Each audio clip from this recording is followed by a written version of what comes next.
77쪽 보면서 왼쪽 76쪽에 빈 공간 있죠?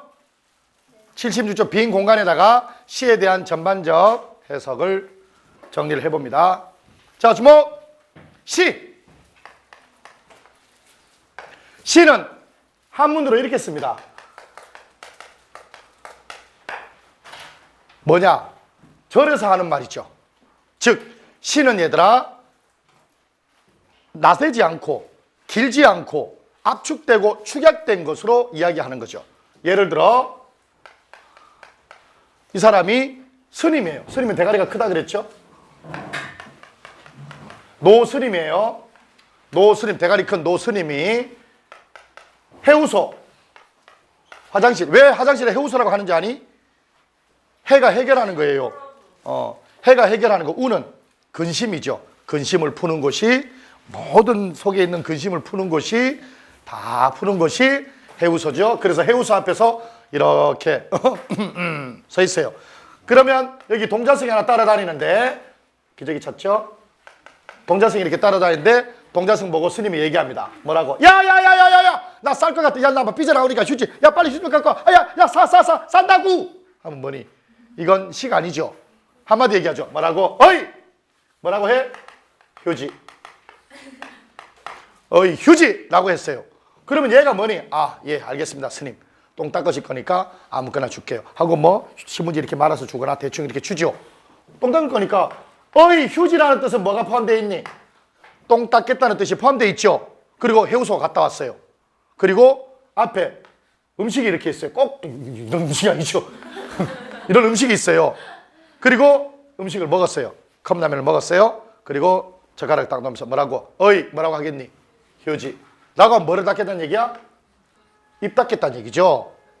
똑같은 휴지인데 하나는 똥 닦고 하나는 입 닦고, 그리고 여기에 개춤에서 뭐를 옛날 속죄했을 때 아내 사진 꺼내요. 그리고 막 눈물 흘립니다. 그래, 지금은 잘 살고 있겠지.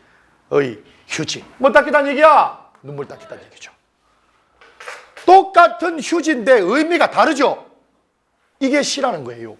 이게 상징이라는 거고요. 그걸 잘 활용한 것이 시예요. 시는 산문과는 다르게 압축되고 절제된 운율 있는 언어로 사람의 사상과 감정을 표현하는 겁니다. 이해되니?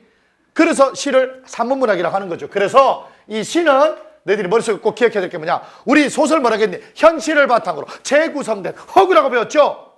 그죠? 시는 뭐를 통하여? 시의 언어를 통해서, 즉 시의 언어를 통해서 누가? 작가가 가지고 있는 사상이나 또는 감정을 뭐 하는 거? 표현하는 거죠. 이 표현하는 기법이 바로 뭐 대꾸법, 열거법 또는 반어, 역설, 감정이입 등의 표현법으로 돌아오는 거죠. 그래서 시는 얘들아, 시어가 가지고 있는 그 자체의 상징성에 주목하여 작가가 어떤 생각과 어떤 감정을 가지고 있는지를 엿보는 겁니다. 그리고 엿본과 동시에 나의 감정과 사상도 거기에 뭐 감정이입에서 보게 되는 거죠. 예를 들어 이 사람이 사랑의 슬픈 시를 써. 그럼 나도 사랑의 슬픔 때문에 뭐 하니? 눈물을 흘린다라는 거죠. 시는 얘들아 항상 머릿속에 기억하세요. 뭐니? 시어가 가장 중요합니다. 시에서 가장 중요한 건 시어예요. 시어의 의미는 시험에도 꼭 나오고요. 그 시의 뜻을 모르면 그 시를 전체를 이해할 수가 없죠. 뭔 말인지 알겠니? 한 가지만 얘기할게요. 여러분들이 시를 많이 어려워해요. 중학교 때나 고등학교 때나 시 하면은 거부감 드는 애들도 있어요. 솔직히 시가 나는 좋아요. 손 들어봐봐. 거의 없죠. 문제도 좀 어렵고 난해하고 추상적인 시 나오면 막 힘들고. 왜 그러냐?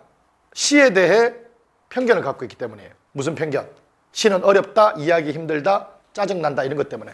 시에서 얘들아 재미있는 시가 많아요. 쌤이 추천해준 시 몇 가지를 해주면, 먼저 서정주의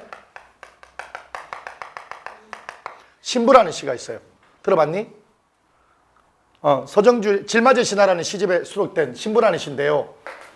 내가 7살 꼬마 신랑이에요. 나 7살이에요. 엄마 나 내일 장가 가는 거야? 그래. 얘가 장가를 가요. 신부는 18 꽃다운 나이예요. 나 7살인데 신부가 일러드리면 엄마 같겠다 이러면서 그러니까. 그래서 엄마가 신랑을 불러서 에이 철없는 이 7살짜리야, 너 장가 가거든. 너 신랑으로서 신부한테 꼭 확인할 게 있어. 뭐요, 엄마? 첫날 밤에 이 신부가 음란하면 안 되니까 음란하고 음탕한 여자인지 확인을 꼭 해야 된다. 그게 무슨 소리예요, 엄마?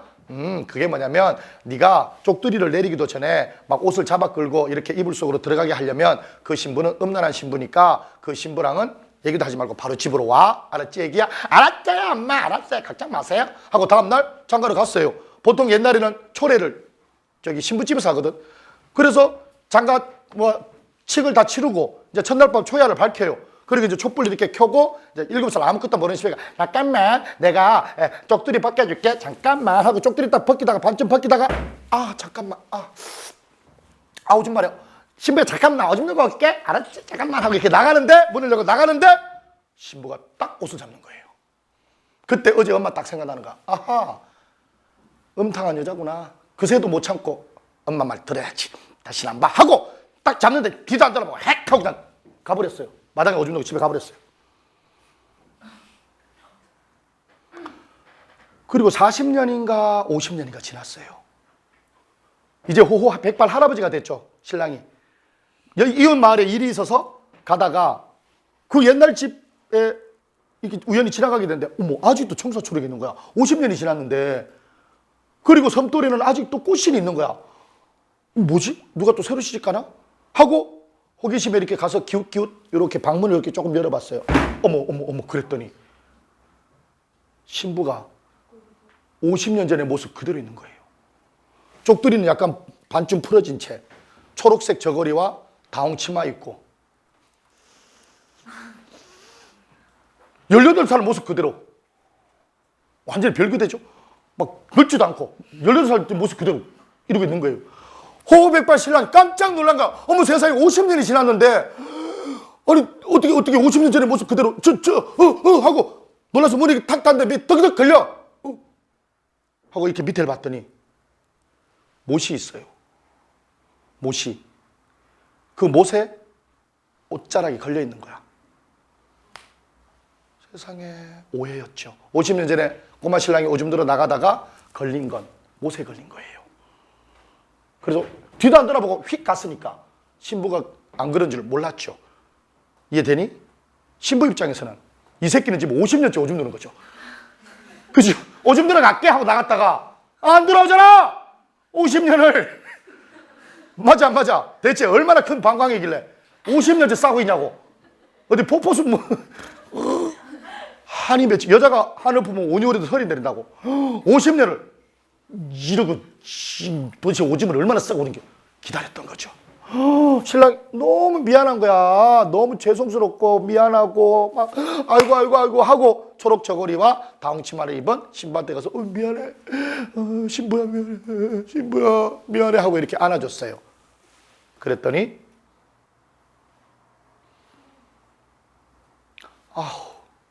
서정주의 신부입니다. 인터넷에 서정주 신부 쳐서 도대체 끝에 어떻게 되는지 찾아보세요. 알겠죠? 왜? 드라마 다 그렇잖아. 미안해요. 미안해. 이렇게 안았더니 어떻게 됐을까? 회상? 백골? 다시 확 늙었어? 또? 쓰러졌어? 죽었어? 지금 것도 다 맞아요. 왜?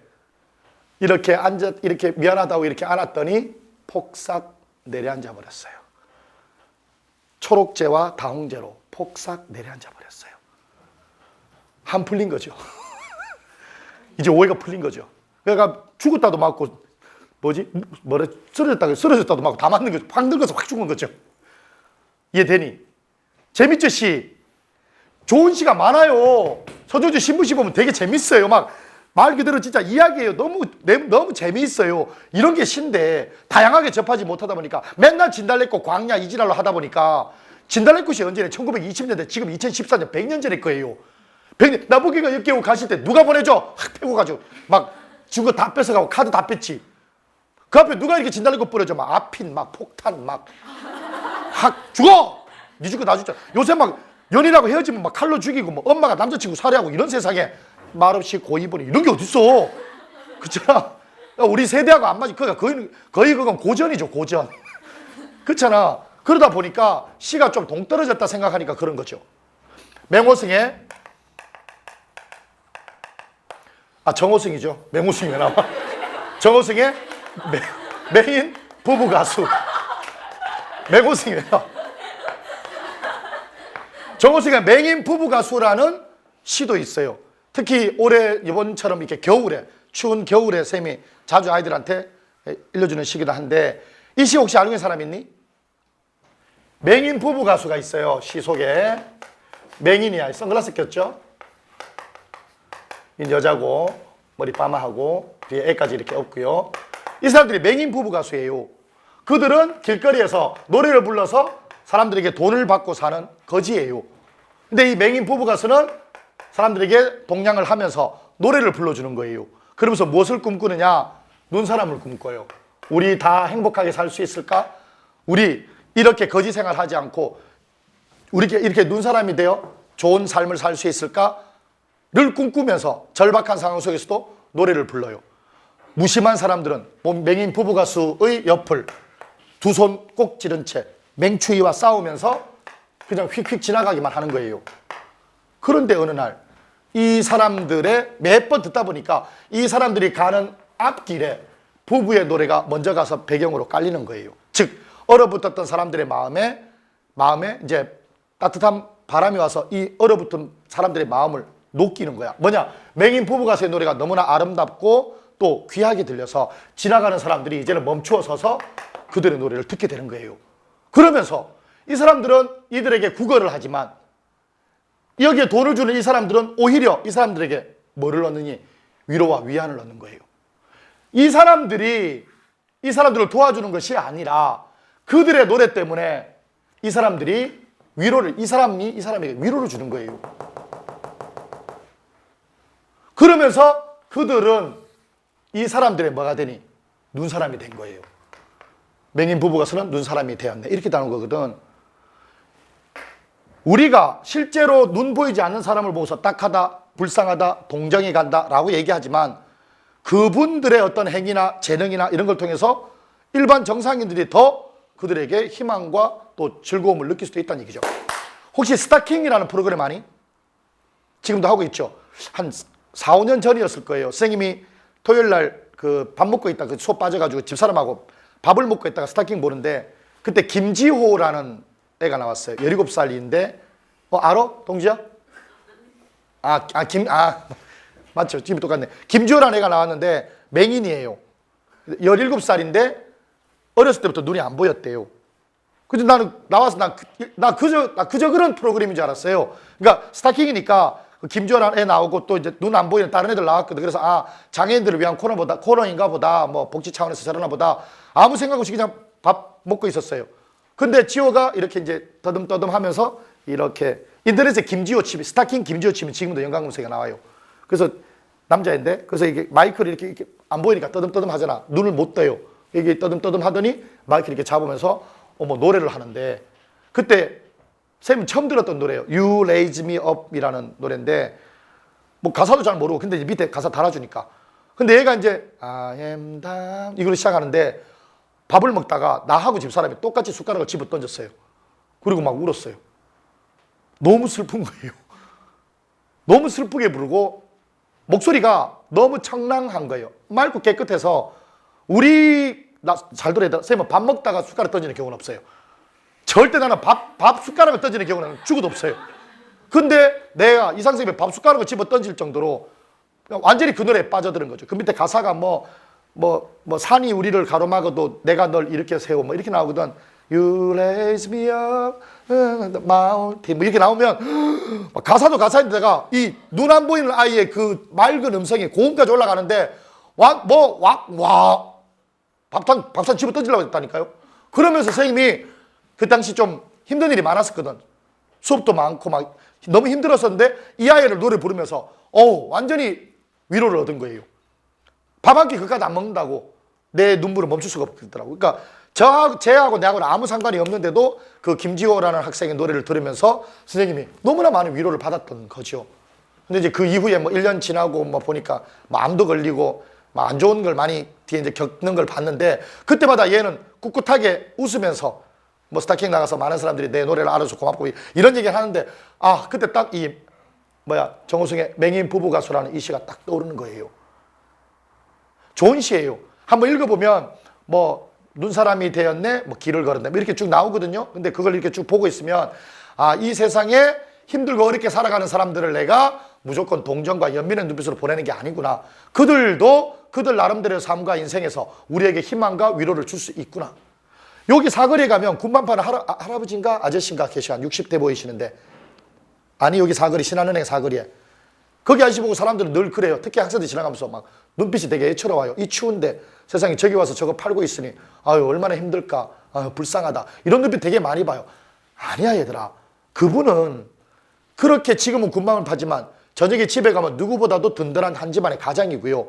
그 사람이 그렇게 해서 돈을 번다고 해서 우리가 막 애처롭게 어떡하지 돈 없이 이렇게 눈길 보낼 게 아니에요.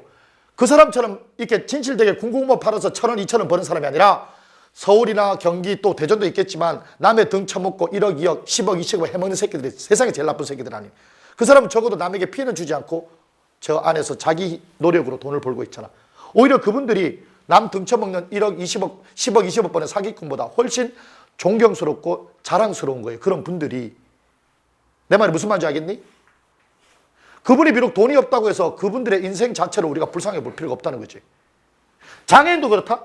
얘들아, 장애인 맨날 무슨 생각하냐면 불행하다 생각해. 아유 불쌍해라, 저 어떻게 다리가 없어서, 저 어떻게 눈이 없어서, 저 어떻게 팔이 없어. 야, 그 사람들은요 우리랑 생각이 많이 달라요. 내가 알고 있는 중에 여기 파남에 가면 파남복지관이라는 곳에 있는데 거기 쌤 집사람이 사회복지학과 나왔거든요. 그래서 이제 그쪽으로 많이 아는데 그 파남복지에 다리가 없으신 분이 계셔요. 이제 사고로 다리가 잘려서 이제 없는데 휠체어 타고 다니시는 분이에요. 근데 이분하고 이야기를 밥 먹으면서 이야기를 하는데 이분이 가다가 이런 턱이 있잖아요. 길 가다가 이런 턱이 있으면 100이면 100 사람들이 와서 휠체어를 이렇게 잡아준대요. 양옆에서 이렇게 끄떡 들어서 이 위로 올려준대요. 그러면서 어떤 생각을 하느냐, 그 사람들은, 도와준 사람들은, 야 이제 내가 도와줬으니까 저분이 고마워하시겠지, 저 장애인이 고마우시겠지. 천만 만만 절대 안 고마워한대요. 도움을 받았잖아요. 반대로 생각해봐. 너희가 누구한테 도움을 받았다고 생각해봐. 수치스러운 거예요. 내가 못나서, 내가 다리가 없어서 남에게 도움을 받는구나, 이런 수치감을 준대요. 절대 우리가 도와줘서 저 사람이 고마워하겠지? 내 생각이라는 거예요. 그래서 그 사람이 얘기하더라. 그분이 차라리 옛날에 하면 대학생들이 그랬대. 우송대 다니는 대학생들이 하면 그렇게 해준 적이 있대. 높은 턱이 있어서 못 가고 있으면 어디 가서 널빤지라도 구하든가, 아니면 그 대학생들은 메고 있는 가방을 이렇게 모아가지고 길을 만들어줬던 거예요. 가방을 널빤지 이렇게 해서 펼쳐 올라갈 수 있게끔 길을 만들어준 거예요. 직접 드는 게 아니라. 그래서 이분이 땀을 뻘뻘 흘리면서 힘들지만 자기 힘으로 올라갔잖아. 그때 그 대학생들 보고 얘기한 거예요. 고맙습니다. 땀 송글송글 맺힌 상태에서 손잡으면서 고맙습니다. 덕분에 여기까지 턱까지 잘 올라왔네요. 내가 무슨 말 하는 줄 알지? 무슨 말 하는 줄 알지? 자기 만족을 위해서 남 도와주지 마세요. 자기가 뭐 뿌듯한 거 했다고 장애인들한테 내가 저 없는 사람한테 내가 해줬다고 뿌듯해하지 마세요. 그들한테는 치욕이고 모욕입니다. 정말 그들이 원하는 거, 직접 당사자가 얘기했잖아. 그들이 원하는 건 이런 발판을 만들어 달라는 거예요. 이런 건 아무것도 아니잖아요. 그 떡 드는 것보다 발판을 만들어주면 내가 혼자 할 수 있게끔 그 틀을 만들어 달라는 거죠. 너희들이 이제 곧 있으면 성인이 될 거예요. 성인이 되기 전에 이런 마음들, 이런 생각들, 이런 가치관들 다 가지고 있어야 돼요. 지금 쌤이 하고 있는 얘기는 책에서 또 일상생활에서 너희들 연륜에서 경험에서 많은 일과 접해서 너희들이 접해보지 못했던 이야기들을 해주고 싶은 거예요. 그들이 불행한 게 아니라 단지 불편하다는 것만 인식을 해줬으면 좋겠어요. 봐봐. 키가 큰 사람이 있어. 키 작은 사람이 있어. 나는 키가 작아서 이 위에 물건을 올리지 못해. 그렇다고 내가 장애인은 아니잖아. 얼굴이 하얀 사람이 있고 얼굴 까만 사람이 있어. 뚱뚱한 사람이 있고 날씬한 사람이 있어. 팔 있는 사람이 있고 팔 없는 사람이 있어. 눈 보이는 사람이 있고 눈이 안 보이는 사람이 있어. 그 개념이야 얘들아. 키 큰 것과 키 작은 것, 눈이 안 보이는 것과 눈 보이는 것과 눈 안 보이는 것, 그렇게 큰 차이 안 나요. 우리 생각으로 상대방을 우리 잣대에 맞추지 말자는 얘기지. 이해되니?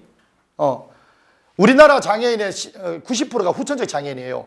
그 중에 또 7, 80%는 다 교통사고고. 쌤 아버지도 교통사고로 장애를 입으셨는데 누구도 장담을 못해요. 누구한테 있을 수 있는 일이야. 나도 오늘 수업 끝나고 가다가 딱 다리가 없어졌어.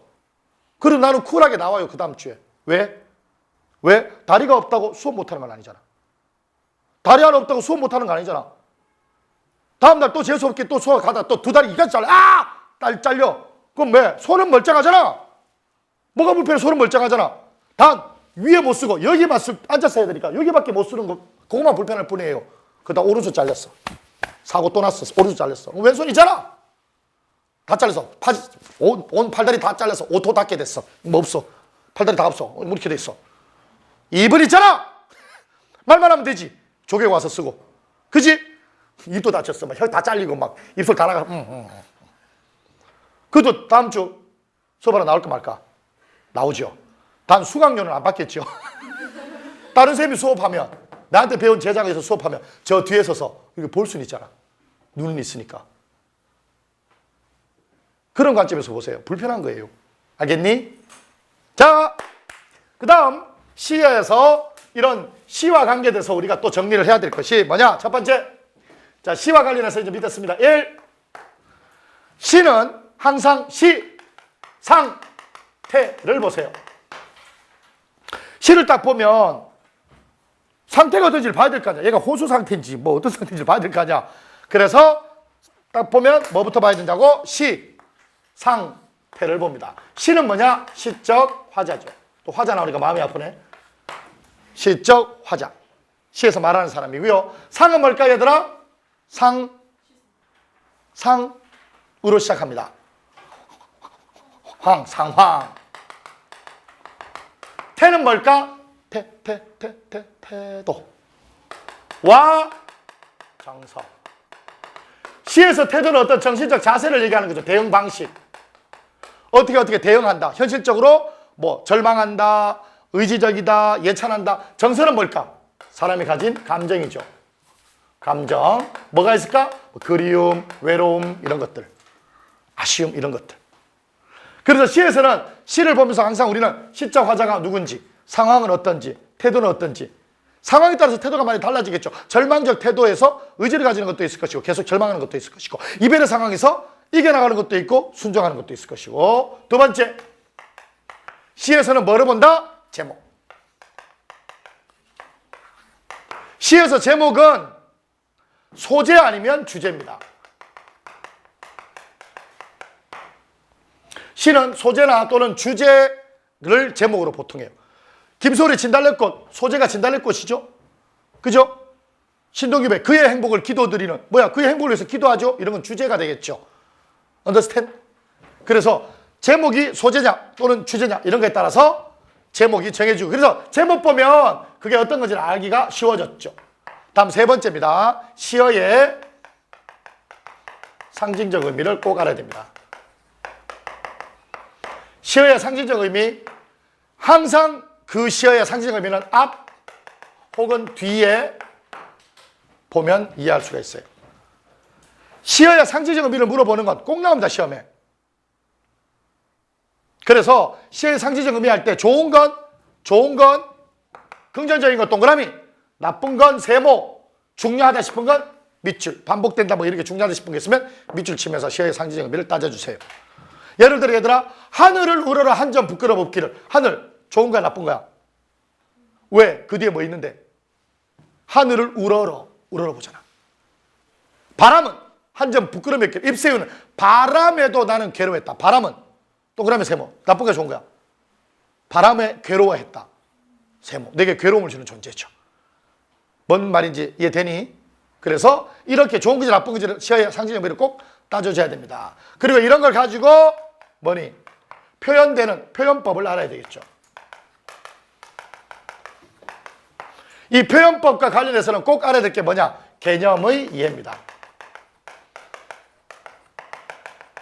특히 시험 볼 때 답지에 나와 있는 이 개념은, 답지에 나와 있는 개념, 예를 들어 1.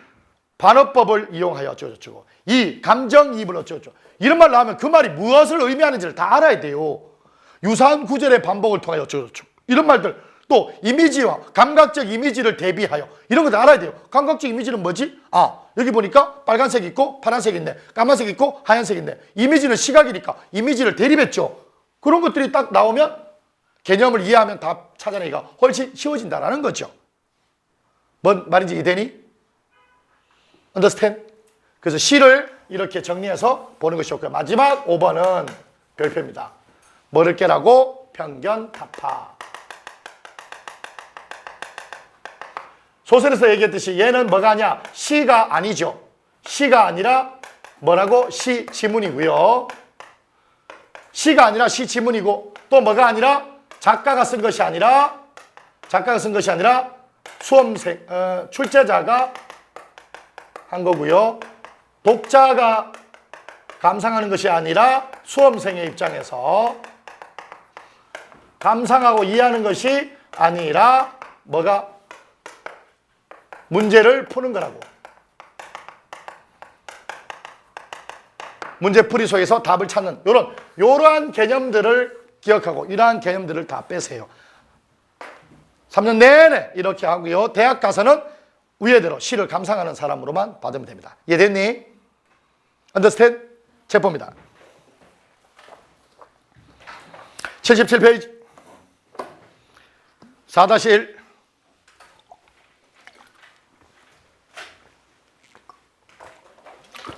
시 또한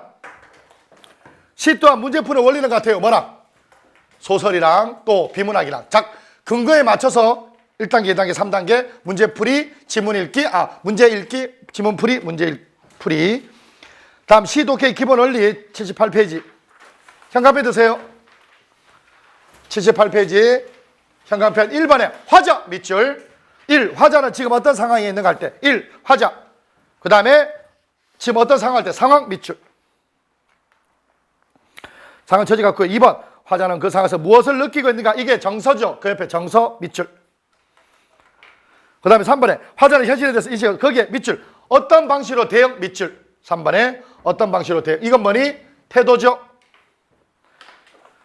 그리고 4번에 빨간색 볼펜 들고 화자는 어떤 방식 밑줄. 어떤 방식이 뭐니? 바로 표현법입니다. 표현법. 역설이냐 반어냐 어떤 방식으로 말하고 있느냐 표현법을 알아야 되는 거죠. 자, 그대로 빨간색 볼펜 든 상태에서 4-1 별표, 시의 운율 별표. 운율이 뭘까 얘들아? 운율, 리듬. 예를 들어 아까 우리 소설은 응원은 여태 별을 베지 못했다. 응칠이는 깡패였다. 이걸 리듬 있게 표현한 뭐니? 응칠이는 깡패, 응원은 농군, 응원은 진실하고 응칠이는 나빠. 이렇게 되는 거죠. 그래서 거기에 뭐까지? 운율까지 보면 응칠이는 나빠, 나는 기뻐, 집에는 가뻐. 이런 식으로 이렇게 하는 거 있죠. 라인 맞추듯. 그게 뭐니? 그게 리듬이죠. 그러니까 지금 현대시는 옛날에 노래였던 고전 시가들을 음을 뺀 거예요. 옛날 노래들은 다 뭐니? 옛날은 다 노래였단 얘기야. 얘들아 혹시 관동별곡이라고 아니? 정철의 관동별곡 상당히 긴 기행가사예요. 강호의 병이 깊어 중림에 누웠더니. 그렇게 안 했죠 옛날에는. 어떻게? 래퍼가 하나 나오는 거야. 래퍼가 하나 나와서 갓수고 쥐야 이러면서 강호의 병이 깊어 중림에 누웠더니 관동 별백리에 방면을 맡기시니 어와 성은이야 가디록 만극하다. 이렇게 하는 거예요. 그렇게 막 리듬에 맞춰서 막 하면 듣는 사람도 기억하기 쉽고 말하는 사람도 말하기 좋고 이렇게 되는 거죠. 시조도 다 옛날에는 다 뭐였어?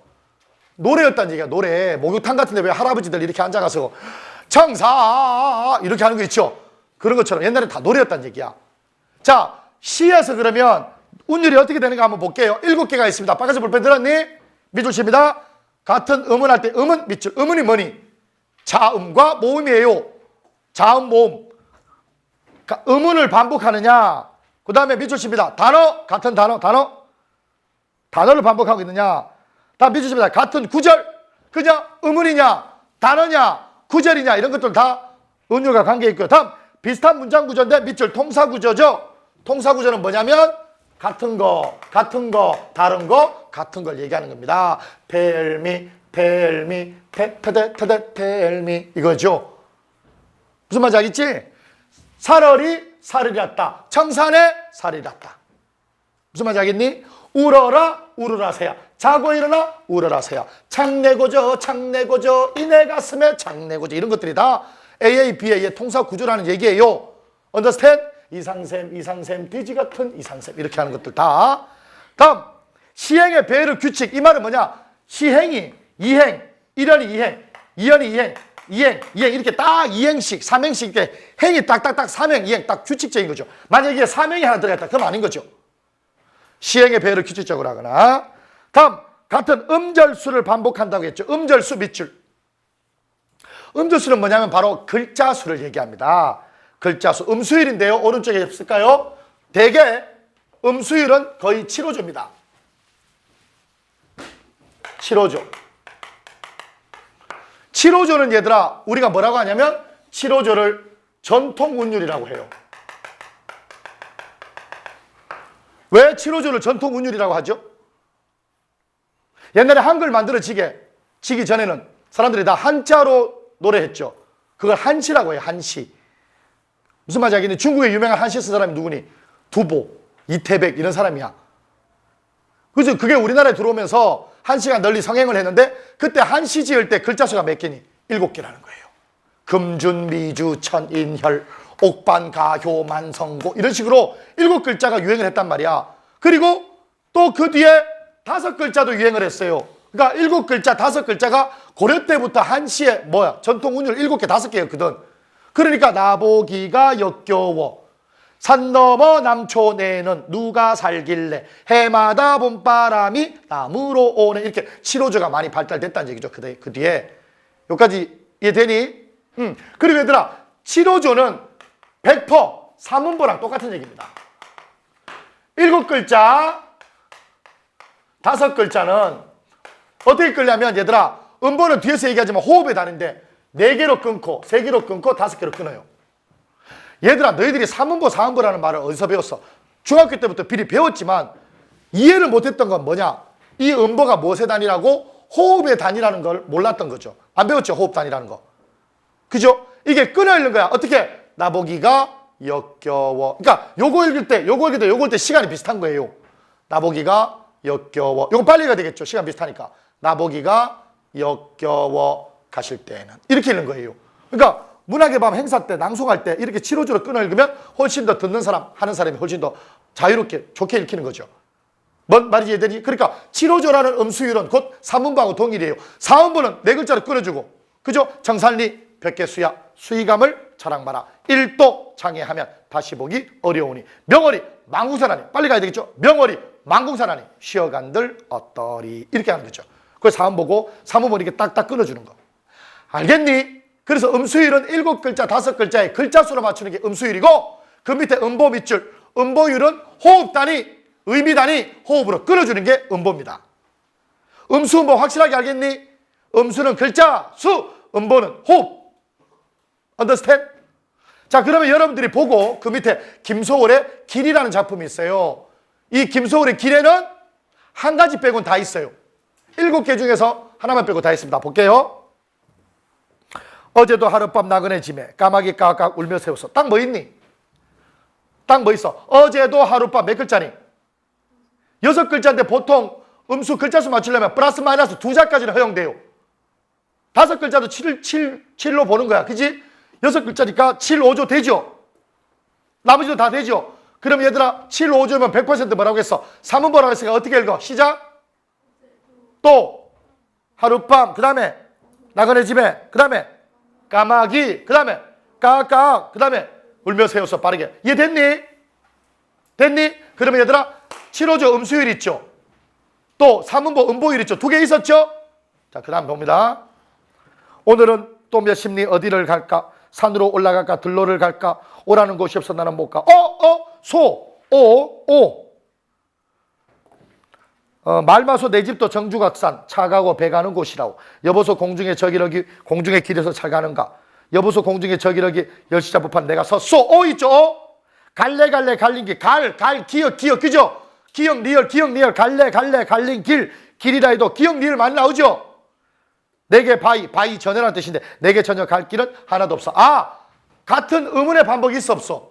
있죠? 뭐 있니? 오 있죠? 또 기억 있죠? 리얼 있죠? 기억, 리얼 이런 것들이 갈래 갈린 길. 기억, 리얼 이렇게 반복이 되죠? understand? 다음 같은 단어 반복이 있니? 단어 기러기 또 길 이런 말 나와 안 나와? 맨 끝에 갈린 길이라도 길 반복되죠? 내게 바위 갈 길 반복되죠? 그럼 같은 단어 반복도 있고요. 비슷한 문장 구조가 없죠. 같은 거 다른 거 같은 거가 없죠. 기지 그것만 빠지는 거예요. 지금 이해하고 있니? 대답이 없어. 이해하고 있니? 다음 시행의 배열이 규칙적인가? 보세요. 이건 뭐니? 얘는 행을 나누는 거고 얘는 아직 넘기지 마. 얘는 뭐를 나누는 거야? 연다는 거죠. 그러니까 지금 한년이 다 몇 행이니? 3행이죠. 한년이 다 3행이죠. 어제도 하룻밤 1행, 나그네 집에 2행, 까마귀 깎아 울며 세워서 3행, 그 다음에 연 이렇게 되니까. 그러니까 시행의 배열도 규칙적이죠. 계속해서 3행씩. 다음 같은 구절 반복도 있죠. 여보수 공주에게 저에게 여보수 공주에게. 그러니까 7개 중에서 6개는 들어가죠. 하나는 뭐 없어? 해지? 하나는 뭐 없어? 세수하고 하나는 뭐 없어? 동사 구조만 없죠. 넘겨봐. 그 이야기가 어디에 있어? 80페이지에 있죠. 해지 세수하고 와. 안 돼. 같은 음은 반복이 있고 단어 반복이 있고 구절 반복이 있고 비슷한 문장 구조만 없어요. 시행 배열 있고 음수 있고 음보 있고 다 있죠? 오른쪽에 보면 됩니다. 다음 시의 이미지 별표. 이미지가 뭐니? 이미지. 심상이 뭐니? 보이는 거.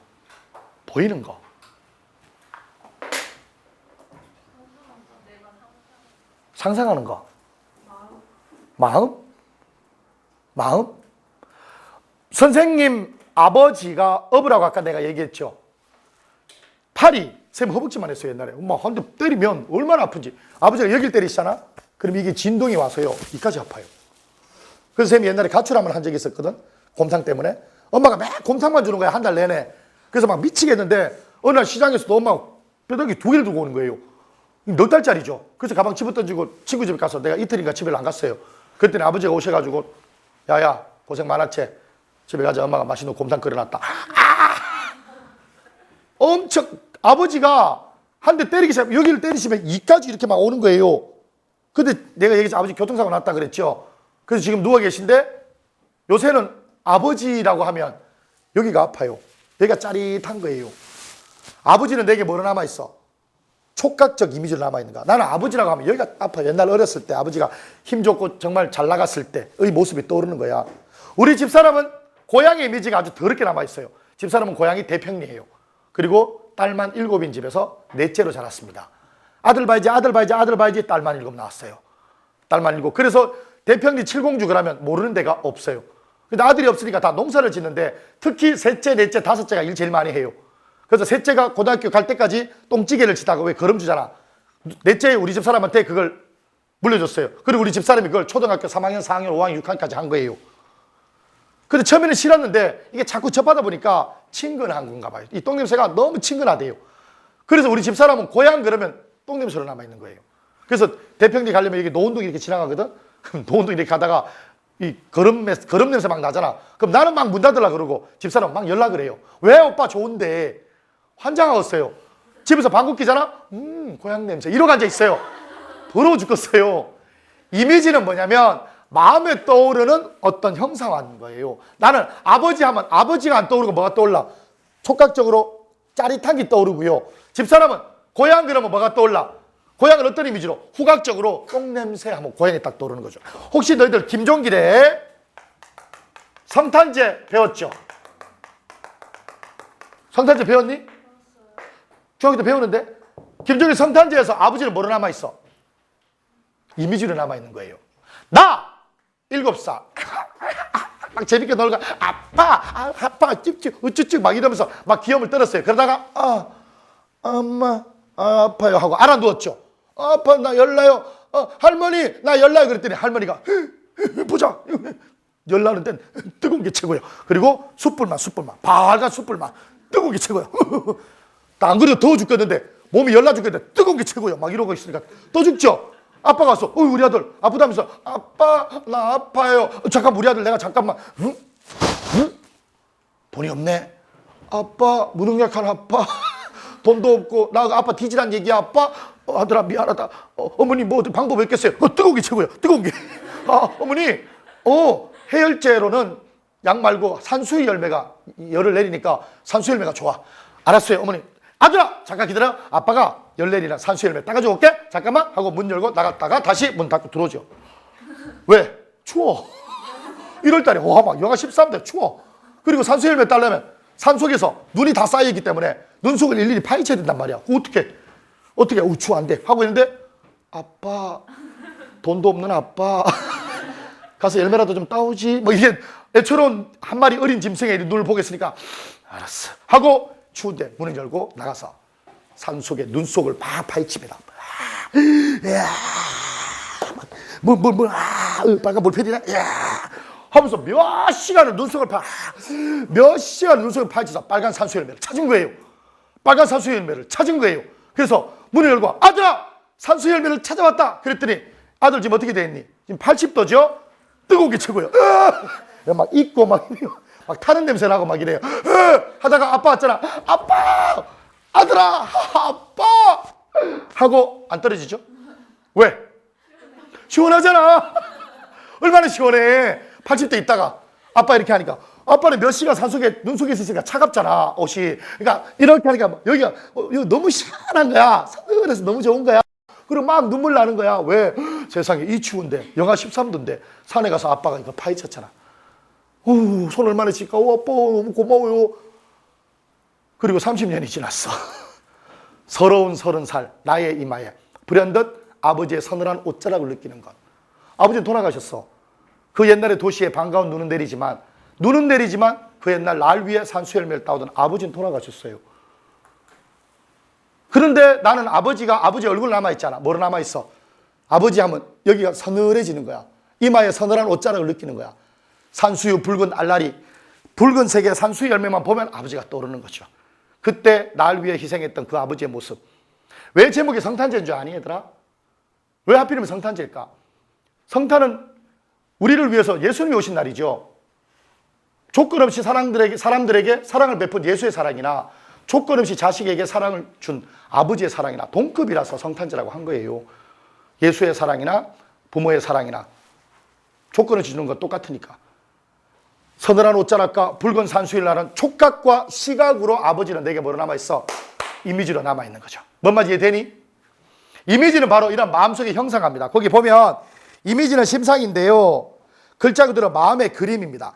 머릿속에 떠올린 밑줄 감각적. 이미지는 감각적이라 됩니다. 특히 감각은 시각, 청각, 후각, 미각, 촉각, 공감각 이런 것들이 있겠죠. 이해되니? 자, 오늘의 마지막 부분입니다. 4-3 별표 역설과 반어입니다. 이게 제일 학생들이 어려워해요. 물어볼게요. 역설하고 반어하고 뭐가 다르니? 얘들아, 반어와 역설은 어떻게 다를까요? 반어는 영어로 뭐라 그래? 아이러니라 그래요. 있죠? 영어로 써라. I. 역설은 영어로 뭐라 그래? 패러독스. 패러독스. 대충 해. 넘어가! 반어는 말 그대로 뭐니? 반대로 얘기하는 거예요. 이걸 제일 잘하는 사람이 누구니? 얘네들이죠. 얘네들. 기현아, 민혁아, 절대 여자의 반어에 속지 마라. 오빠! 이거 가방 이쁘긴 한데 난 괜찮아. 난 안 사도 돼. 안 사주면 죽여. 이 소리입니다. 괜찮아. 오빠. 오빠 힘들고 요새 월급도 요새 많이 떨어지고 구조조정 되고 그러는데 이런데 돈 쓸 거 없잖아. 하지 마. 사주란 얘기예요. 안 그러면 나를 왜 끌고 거기 가니? 설마 무섭습니까? 오빠 이런 거 나한테 필요 없어. 이것 없으면 안 된다는 얘기예요. 무조건 사줘야 되나? 그래 알았어. 네 뜻을 존중해 줄게. 안 사잖아? 2시간 뒤에 문자 와요. 꺼지라고. 분명 여자가 보여준 건 사달라는 얘기예요. 뭔 말인지 알겠니? 안 그러면 걔가 미쳤다고 그 시간에 귀한 시간 내서 걔를 끌고 걔가 날 끌고 백화점 가서 그 물건 꼭 그거만 집어서 보여주겠니? 그 바쁜 애가 꼭 가야 돼요. 그러니까 반어는 뭐냐면 원래 자신의 의도와는 반대. 즉 표현은 즉 시어로 표현을 이렇게 했는데 상황 자체가 반대인 거예요. 말과 상황 즉 속뜻이 반대인 거. 이게 반어예요. 나 진짜 잘났다. 정말 잘난 거니? 정말 잘난 거야? 안 잘났죠? 안 잘났는데 잘났다고 하는 거 상대방을 비꼬거나 보통 반어는 공격하거나 강조할 때 보통 쓰거든요. 그러니까 야 잘났다 이런 것들. 그리고 남자친구가 10분 늦었어. 오빠 미워. 가. 오빠 미워. 밉단 말이야. 반어예요. 미우면요 말도 안 하고 그냥 휙 가버리죠. 오빠 미워 이 말은 10분이라도 늦게 와서도 와주니 고마워라는 뜻이 들어가 있죠. 오빠 미워 밉단 말이야. 이건 앙탈 부리는 거예요. 미워 오빠 미워 효 이지랄 하는 거는 반어가 아닐 경우도 있어요. 120kg 되는 애가 오빠 미워 이건 살인 의도 살인 오빠 미워 이거 그건 반어 아니고요. 진짜 반어는 뭐니? 원래 말하고자 하는 거하고 서로 반대되는 경향으로 얘기하는 거. 그게 반어입니다. 시속에서 보면 뭐니? 죽어도 아니 눈물을 흘리오리다라고 하죠. 근데 속으로는 뭐니? 피눈물을 흘리겠다는 뜻이 포함되어 있는 거야. 황동규 편지 배웠니? 내 그대를 사랑하는 사수함이나 그 사수함으로 그대를 불러보리라. 그 사수함으로 그대 불러본다고요? 그게 사수한 거라고요? 사수한 거면 눈이 퍼붓는 골짜기에 봄, 여름, 가을, 겨울 그대만을 기다리고 야 봄, 여름, 가을, 겨울 기다리는 애가 그게 사수한 거니? 그 사수함으로 그대를 불러 이게 아니죠. 상대방이 부담 갈까봐 사수한 거. 그래서 이 반어는 아까 언제 쓴다고? 반어는 주로 강조하거나 안 그러면 상대방을 공격할 때 쓰이는 표현이 반어적 표현입니다. 그래서 우리가 알아줘야 될 거 반어는 시어가 하나밖에 안 나와 있잖아. 그래서 답지의 밑줄이 하나 나와요. 뭐라고? 답지의 밑줄이 하나라고. 사소함, 그 사소함으로 그대를 불러보자. 어디 밑줄 쳐? 사소한에 밑줄 친가. 먼 후일, 그때 내 말은 당신이 나를 찾으시면 그때 내 말은 잊어둬라 밑줄인가. 잊어둬라지만 그 안에 무슨 뜻이 들어가 있어? 안 잊었다라는 뜻이 들어가 있죠. 이제 무슨 말인지 알겠니? 반어는 상대방에 대해서 공격하거나 또는 강조할 때 보통 많이 쓰는 게 반어적 표현입니다. 알겠니? 미워, 싫어 그런 것들이죠. 다음 역설은 뭐냐? 표현된 시어와 또 다른 표현된 시어 자체가 반대인 겁니다. 시어와 시어가 반대. 이걸 다른 말로 모순형용이라고 하는데 얼핏 보면 모순이에요. 말이 안 돼요. 하지만 곰곰이 생각하면 그럴 수도 있겠다. 진실인 거. 뭐냐?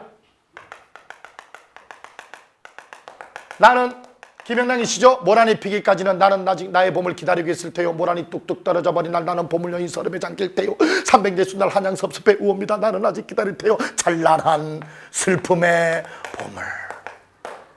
응? 찬란한데 어떻게 슬퍼? 안 맞죠?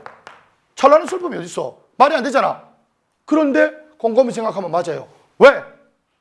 모란이 5일 동안 펴요.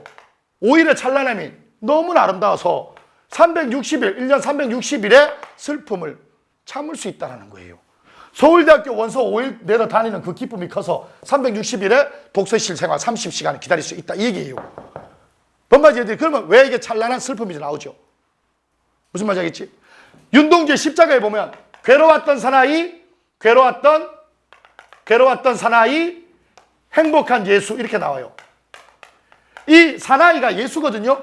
그러니까 괴로운 게 행복하대요. 변태야? 변태. 오, 채찍되죠. 오, 좋아. 이야?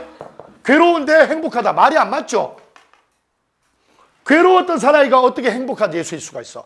괴로운 예수인데 어떻게 행복한 예수가 있을 수 있어? 말이 안 되죠? 근데 곰곰이 생각하면 이게 말이 되는 거예요. 왜? 인간적으로 보세요.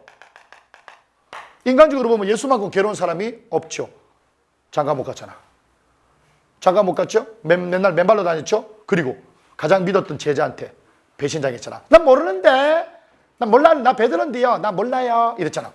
그리고 엉뚱하게 죽었죠.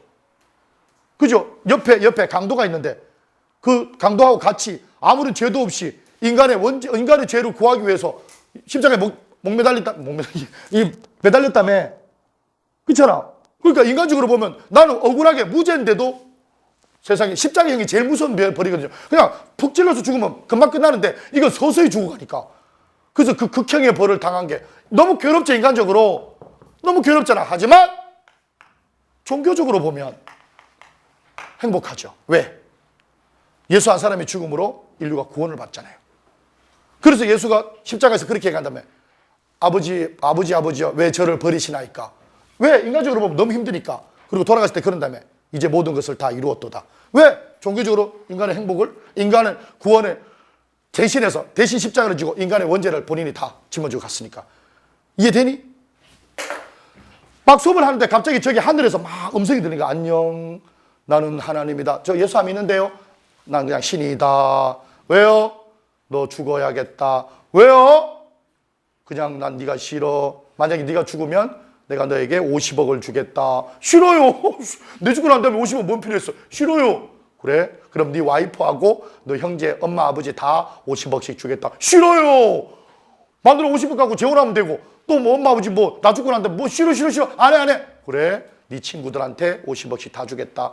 너도 주고 난 죽으니까 네 엄마, 아버지, 동생 뭐 싹 다 친구까지 싹 다 50억 주겠다. 싫어요. 그래도 에이 내 친구 중에 좀 못 사는 애 있긴 한데 그래도 싫어요. 그래 너희들 제자들에게도 다 50억씩 주겠다. 말 떨어지자마자 너가 날 죽이죠. 제발 우리를 위해서 가만있어 봐. 제자들 한번 생각해 볼게요. 그래 네가 아는 모든 사람들한테 50억 주겠다. 그래 마지막이다. 대한민국 국민들에게 50억씩 주겠다. 오이씨 TV 뭐 사랑의 리퀘스트 막 이런 거 보면 막 울고 뭐 병원 비없어 울고 맹인 부부 가서 노래 부르고 많은데 아이씨 죽을만 하겠다라는 생각이 들죠. 나는 인간적으로 괴롭지만 나 하나 죽어서 대한민국 국민이 50억씩 번 괜찮죠. 생각이 드는 거야. 그게 누구냐면 얘들아 일제 때 독립투사들이요. 김구샘이 임시정부 딱 차려놓고 봉기라 윤봉길이 김구샘 왜요? 이거 폭탄이다. 이거 왜 져주시는 거예요? 이걸 왜 져주세요? 일본 천황한테 이걸 던져라. 싫어요. 봉기라 네가 던지면 일본 천황이 죽을 것이고 일본 천황이 죽으면 우리 2천만 우리 동포가 독립을 맞이하게 될 것 아니겠니? 2천만 다요? 우리 국민 다 해방 맞이하게 되는 거예요. 저 더러운 일본 새끼들 다카무라 이런 새끼들한테 핍박 안 당해도 되나요? 봉기라 천황만 죽여라. 너도 죽겠지. 당연하죠. 실패해도 죽죠. 성공해도 죽죠. 어차피 죽는 거예요. 성공해도 죽던 실패도 죽던 자기가 결심하는 순간 걔는 죽는 거예요. 29살 봉기라 너 장고도 안 갔지? 할 수 있겠지? 예. 이렇게 해서 윤봉길 의사가 죽은 거예요. 쌤 아까 50억처럼. 인간적으로 너무 괴로웠을 거예요. 하지만 민족을 위해, 민족의 독립을 앞당기기 위해, 우리 후손들을 위해, 우리가 이렇게 자유롭게 한글 배우는 나를 위해 돌아가신 거죠. 그죠? 그리고 얼마 뒤 김구샘이 또 중근아 쌤 안중근 쌤 저 손가락도 잘렸는데 와봐 권총이다. 가서 하얼빈역 가서 이 또 히로부미 죽여라. 쌤 저 안 돼. 윤봉길이 받잖니. 지 한 목숨 초계처럼 버려서 사나한 그의 목숨을 보아라. 2천만 민족이 너를 보고 있다. 중근아 쌤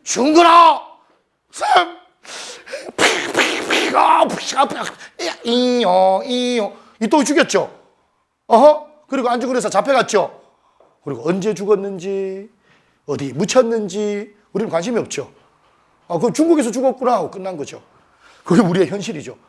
그분들은 진짜 2천만 민중을 위해서 세상에서 제일 귀한 목숨을 던졌는데 우리 후손들은 그거 다 잊어버리고 저절로 된 것처럼. 윤동주는요, 시인 윤동주는 왜 괴로웠던 사람이 행복한 예수라고 했냐면 자기가 저항시를 쓰고 이렇게 민족의 정서를 고취시키는 게 괴로운 일이에요. 하지만 그것이 발판이 되어 디딤돌이 되어 뭐니? 행복한 사람으로서의 행복한 한 시인으로서의 모습을 되찾고 싶었던 거죠. 괴롭죠. 하지만 그 괴로움조차도 흔쾌히 즐길 수 있는 즐거움, 기쁨으로 승화시킬 수가 있었다는. 그래서 괴로웠던 사람이 행복한 예수 그리스도에게처럼 십자가가 내게 허락된다면 모가지를 들이우고 꽃처럼 피어나는 피를 저 어두워가는 하늘 밑에 흘리겠습니다 라고 다짐을 한 거예요. 그렇게 죽겠다는 의지까지 다졌죠. 그리고 그는 우리 45년 8월 10일 날 해방됐죠. 그죠? 그는 1945년 2월 20 며칠 날 죽었어요. 며칠인지 모르는데 2월 달에 죽었어요. 어디서 죽은 줄 아니, 윤동주? 우리가 그토록 진짜 와 대단하다 우리 민족신 윤동주라고 하면서 어디서 죽은지 잘 모르죠? 후쿠오카 형무소입니다. 후쿠오카 형무소가 어딘지 아니? 너희들 마루타라고 들어봤니? 유명한 데가 중국의 731 부대라고. 거기는 원래 마루타의 뜻이 뭔지 알아? 일본말로 통나무래요. 통나무. 사람으로 안 보고 그냥 통나무로 본 거예요. 그래서 이리저리 인체 실험을 하고 죽으면 그냥 태워버리는 거예요. 중국에 있던 731 부대에는 굴뚝이 2개가 있었는데요. 그 부대 창설부터 없앨 때까지 한 번도 그 굴뚝에서 연기가 안 난 적이 없었대요. 사람을 계속 태웠다는 얘기죠. 이해되니? 그런 731 부대 형태의 형무소가 거기서 인체 실험을 했던 데가 일본의 후쿠오카 형무소입니다. 전쟁 포로들 잡아놓고 거기서 하는 거. 그 윤동주는 거기에 10월인가 그때 수감이 됐는데 넉 달도 못 버티고 죽었어요. 윤동주 불러서 피를 빼요.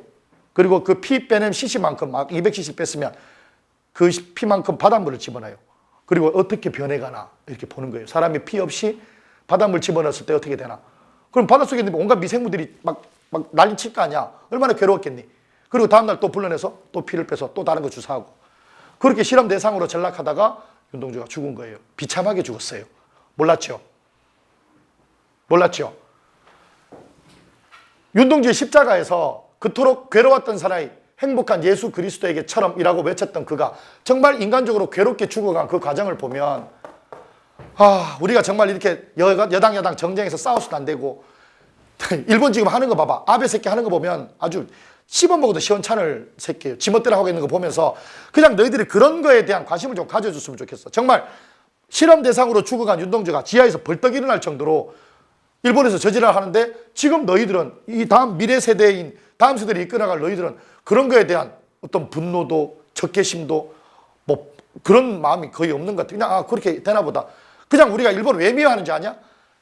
그냥 주는 것이 미워서가 아니라 우리가 어떻게 해서 이런 그들로부터 독립을 했는데 계속해서 그들은 우리를 하대하는 거예요. 우리가 중국 사람 나쁘게 보듯 좀 게으르고 뚱뚱한 사람으로 보듯 일본도 우리를 보면 계속 그렇게 옛날에 우리 식민지 했던 새끼들 이런 식으로 자꾸 그러니까 맨날 시사참배하고 저질러 계속 하는 거예요. 축구 한일전 붙잖아. 이건 장난 아니래요. 장난 아니. 정근우라고 아니? 축구 선수 정근우 모르냐? 쌤 아는 정근우 왜 대표했는데 그 아는 사람 통해서 그 사람 한번 이야기를 들었는데 한일전 전날은 감독이요 막 손에 이 유리를 이렇게 막 박아서 피가 날 정도로 강조를 한대요. 정말로 한일전에서 지면 역적 중에 역적이죠. 그거는 결승전보다 더한 거예요. 우리가 일본에서 특히 축구는 일본한테 지잖아. 그럼 걔네들은요 평생 역적이 되는 거예요. 독일 뭐 이런 거 중국 이런 거 저도 괜찮아요. 일본한테만 지면 우리는 거의 미치는 거죠. 옛날에 왜 WBC 야구할 때도 일본하고만 붙으면 사람들 난리 나죠. 그거는 꼭 생중계해요. 일본하고 했는데 생중계 안 하면 단 하나도 없어요. 그러니까 그런 민족 감정이 우리는 많이 악화되어 있는 거지. 윤동주도 그렇게 괴롭게 죽어갔잖아. 그런 거 생각하면 얘들아 막 피가 거꾸로 솟아요. 그런 과거를 자꾸 묻어버리고 자꾸 미래를 얘기하는 일본이 안타깝기도 하고 밉기도 하고 어쨌거나 역설은 괴로웠다 행복하다. 왜 괴로웠던 사나이가 행복한 예수가 되는지 알겠죠? 이해되니? 그래서 역설은 시어와 시어가 답지에 그러면 시어와 시어가 밑줄이면 얘하고 얘가 서로 반대되는 게 나와야 되겠죠. 소리 없는 아우성. 어떻게 소리가 없는데 아우성일 수 있어요? 이렇게 답지에 반대되는 표현이 밑줄이 몇 개 나와야 돼? 2개가 나와야 되겠죠. Understand? 이해되니? 시에서 아까 뭐라고 했어 선생님이? 개념 이해가 중요하다 그랬죠. 개념을 보면서 자꾸 자기 것으로 만들 수 있는 여러분이 되길 바랍니다.